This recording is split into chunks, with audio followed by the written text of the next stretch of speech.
내란 특검에도 얘기했는데 뭐 녹화랑 생중계가 뭐가 달라요? 막 이렇게 막 다들 이해를 못 하더라고. 우리는 평생 방송국에서만 일했기 때문에 생방송의 메커니즘을 너무 잘 알잖아요. 아무리 빠른 언론사도 사전에 알고 있더라도 한 3, 40분 정도 걸려요. 자, 그런데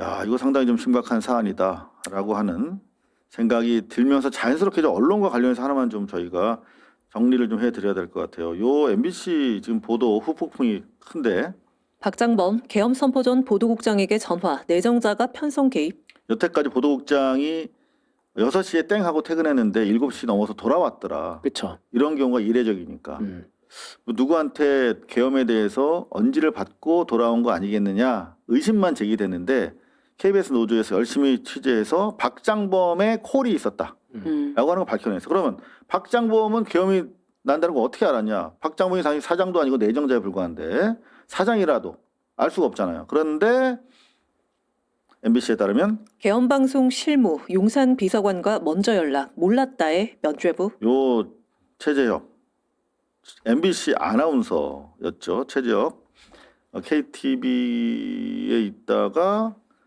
김건희 라인 타고 대통령 용산 홍보기획 갔죠. 비서관으로 갔죠. 국정 홍보비서관으로 네. 들어갔죠. 네. 홍보기획 비서관. 홍보기획 비서관. 네. 네.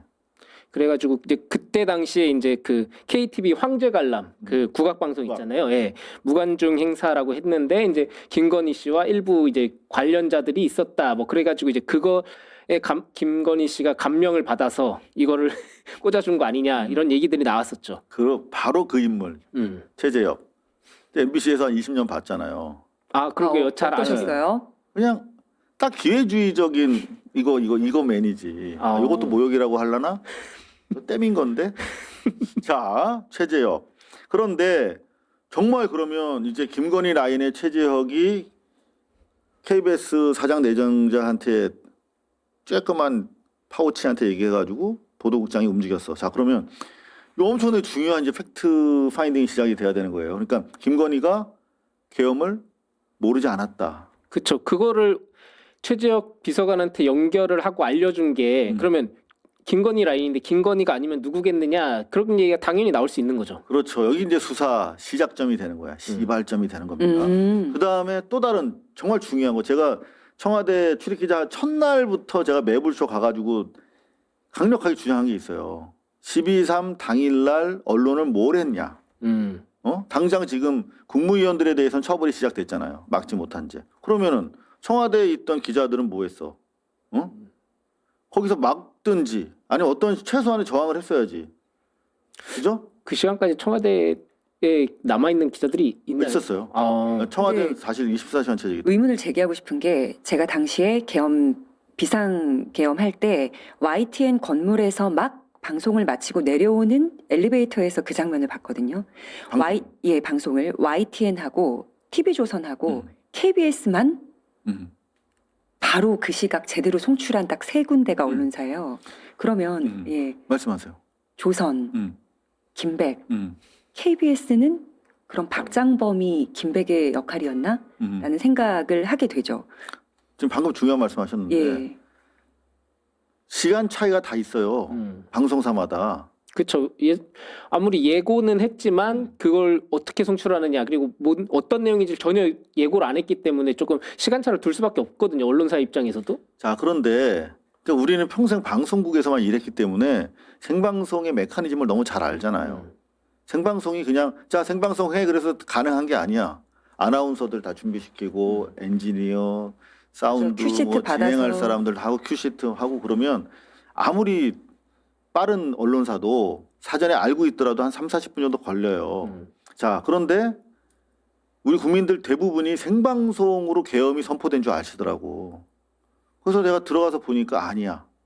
거기서 찍어서 전속이 찍어서 KTV한테 줘가지고 KTV가 카드를 가지고 각 언론사에다가 보내준 거야. 그래서 무슨 말이냐면 녹화 레코드가 녹화예요, 녹화. 그러니까 무슨 말이냐면 이게 여전히 제가 내란 특검에도 얘기했는데 뭐 녹화랑 생중계가 뭐가 달라요? 막 이렇게 막 다들 이해를 못 하더라고. 완전 다른 거예요. 그러니까 이미 모든 시나리오를 다시 지금 우리가 써야 되는 거야. 그러니까 만약에 10시 13분부터 생중계 나갑니다라고 해서 쭉 열어놨다가 나갔어. 그러면 방송사는 내란 부역 혐의가 없어요. 그쵸. 그냥 열린 상태로 나갔으니까. 근데 이미 이 KTV에서 보냈잖아. 그럼 다운받으면서 본 거야 이미. 이거 내란한대네? 왜 우리가 내란 상황이야? 라면서 그걸 송출하지 말든가. 송출하면서 제목으로 불법 계엄을 지금 자막을 준비하고 올린다. 있다라고 거기다가 저널리즘에 입각해서 뭐를 코멘트를 하든가 했어야 되는 건데 그냥 일방적으로 내란 세력의 선포를 알린 죄가 있어요. 이거는 언론사가 다 책임을 져야 되는 것이고 그때 현장에서 그거를 알고도 막지 못한 엔지니어든 기자들, 최소한 기자들은 입장을 표명해야 되는 건데 그거를 저는 청와대 출입기자 첫날 가서 알게 된 거예요. 아, 이게 녹화였네? 그럼 상당히 심각한 문제인데 그게 드디어 지금 그 개선이 드러나고 있는 겁니다. 그러니까 정리해드리면 최재혁이 V0 라인의 최재혁이 어떻게 알았어. 그래가지고 내정자 신분에 불과했던 박장범한테 알렸어. 박장범은 최재현 보도국장한테 알렸어. 네. 그러면 이 박장범에서 최재현으로 넘어가는 과정은 방송법 위반 정도가 아니에요. 이 자격 없는 자가 방송 네. 스탠바이 시킨 거거든. 훨씬 더 복잡하고 중한 죄가 시작이 됩니다. 그리고 더 심각한 거는 나머지는 사기업이라 하지만 여기는 공영 방송이기 때문에 죄가가 더 높을 가능성이 있다고 생각합니다. 방송법에 직접적으로 저촉이 되면서 다른 여러 가지 내란과 관련된 범죄가 적용될 가능성이 높아요. 그래서 지금 얘기 나오는 게 이제 박장범이 진짜 미리 알았다면은 그리고 그거를 송출하는 거를 지시했고 허가를 했다라는 건 이제 내란 선전선동의 혐의로 이제 적용될 수 있다. 그렇죠. 얘기가 나오더라고요. 그리고 당시 청와대에 근무했던 기자들에 대해서 다 전체 조사를 해야 됩니다. 어디서 뭘 했는지. 중요한 건 뭐냐면 최재현이 9시 18분인가 네. 그 부조에 갔다는 거예요. 생방송 부조에 가가지고 보도국장이 잘 안 가는 데잖아요, 거기는. 그렇죠. 네. 근데 보도국장이 와서 막 어슬렁거리니까 누군지 몰랐대. 그 엔지니어가. 네. 누구세요? 그랬더니 나 낯설죠. 보도국장이야. 왜요? 아, 오늘 뭐 중요한 사안이 뭐 지금 KTV에서 쏠 거야. 어떤 거요? 안보와 관련된 사안이라고 그랬더니. 그럼 알고 온 거죠, 그럼. 알았던 거지. 네. 왜냐하면 그 보도 그 계엄 선포 직전에 그 당시 청와대 기자실에 있던 기자들이 브리핑룸이 잠겨 있으니까 거기 항상 열려 있어야 되거든요. 잠겨 있으니까 막 문 두드리고 뭐 하냐고 막 그랬어. 뭐 대통령이 뭐 한대. 오케이, 그러면 우리가 기자들이 가야 되는 거 아니냐라고 항의를 하니까 일부에서 이제 막 그 뭐 공보 라인에 전화를 했더니 전화도 안 받고 받은 어떤 사람이 경제 관련입니다 이랬다는 거야. 그렇죠. 처음에는 경제 관련, 시작은 뭐 그리고 뭐 그 예산안 관련된 그 기자회견이라고 얘기를 했었잖아요. 알려주니까. 그러니까요. 그런데 KBS는 안보 관련으로 알고 있었다면 이거는 빼박이다.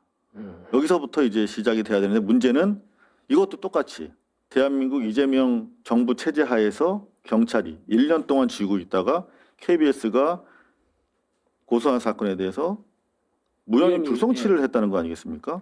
그 불송치해서 이거를 다시 이제 특검에서 해야 된다라는 얘기가 나오는 거죠. 그래서 KBS 노조 주장은 경찰 진짜 개판이다.